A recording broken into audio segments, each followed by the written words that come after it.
सभी को प्रणाम। क्योंकि महाकुंभ प्रयागराज में इस वक्त हम हैं और लगातार आपको हम चर्चा भी कर रहे हैं, विषय भी दिखा रहे हैं कि हाँ, महाकुंभ प्रयागराज में किस तरह से संत महाराज हैं और बहुत सारे जो श्रद्धालु हैं, भक्त हैं, बहुत दूर दराज क्षेत्रों से आए हैं।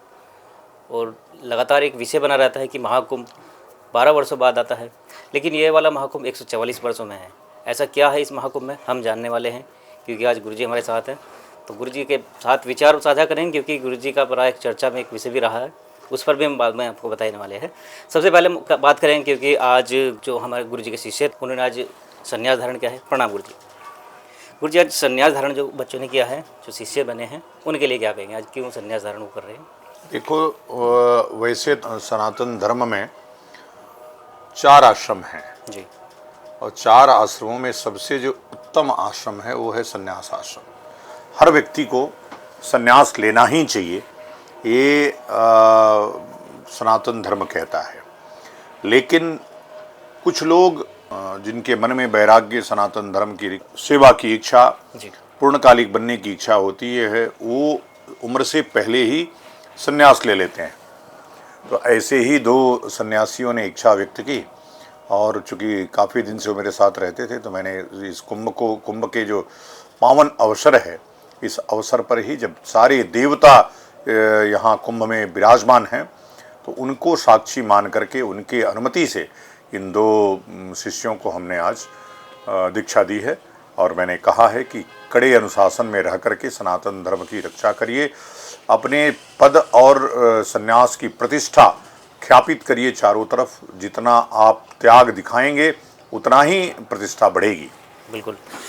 आनंद स्वरूप जी के आप विचार ले रहे हैं, तो स्वामी आनंद स्वरूप जी लगातार चर्चा में रहते हैं। क्योंकि हम एक और ख़ास विषय गुरुजी के साथ करने वाले, क्योंकि गुरुजी 144 वर्षों का एक संयोग कहा जा रहा है महाकुंभ, इसके बारे में क्या? देखो, 12 वर्ष बाद कुंभ आता है जी। और यह कुंभ 12वां है उसका। तो 12 वर्ष बाद 12वां कुंभ मतलब 144। तो 144 वर्ष बाद एक संयोग ऐसा वाला मिला है, और फिर 144 वर्ष बाद ये संयोग आएगा, तो पता नहीं आप होंगे नहीं होंगे। तो इसलिए इस कुंभ में अवश्य आइए, एक दिन के लिए ही आइए, लेकिन आइए। और कुंभ का फल ऐसा तो होता ही है कि पर्वों पर, स्नान पर्वों पर विशेष रहता है, लेकिन ये जो फल देने वाला है आपका स्नान है, ये प्रत्येक दिन है। प्रत्येक दिन इसका महत्वपूर्ण है। किसी दिन आप आइए, जरूरी नहीं कि आप अमावस्या को आइए, बसंत पंचमी को आइए, पूर्णिमा को आइए, कभी भी आइए, लेकिन एक दिन अपने परिवार के साथ, अपने बुजुर्गों के साथ, कोई ऐसा बचे ना जिसको आपने स्नान न कराया हो। इसलिए सबको लेकर के 144 वर्ष बाद आइए। गुरुजी, वैसे तो गंगाजल पवित्र ही माना जाता है, लेकिन अभी जो त्रिवेणी संगम यहाँ पर कहा जाता है, इस पावन जो महाकुंभ का समय चल रहा है, यहाँ से जो जल लेके जाने वाले, उसका क्या विशेष महत्व होता है? देखो, गंगा तो गंगे तव दर्शनार्थ मुक्ति, गंगा का दर्शन मात्र से मुक्ति मिल जाती है जी। लेकिन प्रयाग के, चूंकि तीर्थों का राजा है प्रयाग, यहाँ त्रिवेणी का संगम है, तो संगम पर त्रिवेणी का जल, तीनों पवित्र नदियों का जल प्राप्त होता है और तीनों के अपने गुण हैं। तो उन गुणों को लेकर के आप घर में जाते हैं, उसको रोज दर्शन करते हैं, उससे पूजा मार्जन आचमन करते हैं, तो आपका फल 2 गुना हो जाता है, 5 गुना हो जाता है। तो इसलिए ये आवश्यक है कि सब लोग स्नान करें, अवगाहन करें, पूजा करें, सेवा भी करें। थोड़ा बहुत अगर वहाँ कुछ गंदगी दिख रही है तो उसको साफ करें और फिर गंगा का जल लेकर के घर को जाएं। बिल्कुल। गुरुजी, एक विषय हो रहेगा हमारा, क्योंकि हम देख रहे थे लगातार अभी एक चर्चा आई थी, शंकराचार्य ने भी कहा था कि मुस्लिमों का प्रवेश निषेध रहेगा महाकुंभ के अंदर। लेकिन हम ये देखा कि बहुत सारे आश्रम है जहाँ पर अभी तक पूर्ण रूप से व्यवस्था नहीं स्थापित हो पाई, टीन शेड नहीं डल पाई। क्या ये उसी का प्रकोप कि लेबर नहीं आ पा रही, लेबर नहीं मिल पा रही? देखिए, लेबर तो बहुत है। यह हमको लगता है कि प्रशासन की अक्षमता है कि वो कर नहीं पा रहे हैं, और ये अक्षमता के नाते व्यवस्था नहीं कर पाए। उनकी सोच थी कि ये कुंभ किसी तरह से निपटा देना है, कर लेना है, इसलिए नहीं हो पाया। और जब इच्छा शक्ति नहीं होती है ना, तो काम आप कितना भी छोटा हो नहीं हो पाता है। हरिद्वार महाकुंभ में भी हम रहे हैं। हाँ। तो व्यवस्था को देख के क्या कहेंगे? हरिद्वार महाकुंभ की व्यवस्था अच्छी थी या फिर यहाँ की व्यवस्था? नहीं, 2019 का जो प्रयागराज का कुंभ था, वो इस व्यवस्था से कई गुना बेहतर था, बहुत अच्छा था। और ये कुंभ की व्यवस्था की दृष्टि से बहुत अच्छा नहीं है, लेकिन हम सब व्यवस्था के लिए नहीं आते हैं।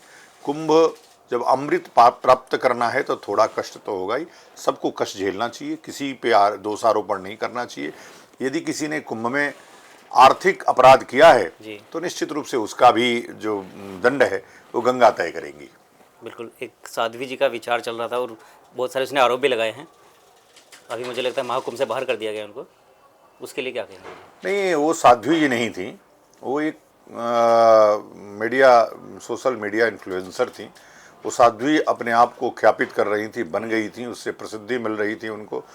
तो कोई व्यक्ति त्रिपुंड और तिलक से नहीं बनता है, इसका एक प्रक्रिया है, संस्कार है, और जब तक आप उस संस्कार को प्राप्त नहीं करेंगे, तब धारण नहीं करेंगे, तब तक आप साधु कहलाने के लायक सोशल नहीं। मीडिया पे बयान दे रही थी वो कि मेरे पुराने विचारों को क्यों जा रहे हैं, मेरे पुराने जीवन में क्यों नहीं, वो नया विचार भी उनका वही है, वो केवल सोशल मीडिया में फॉलोइंग बढ़े इसके लिए वो ये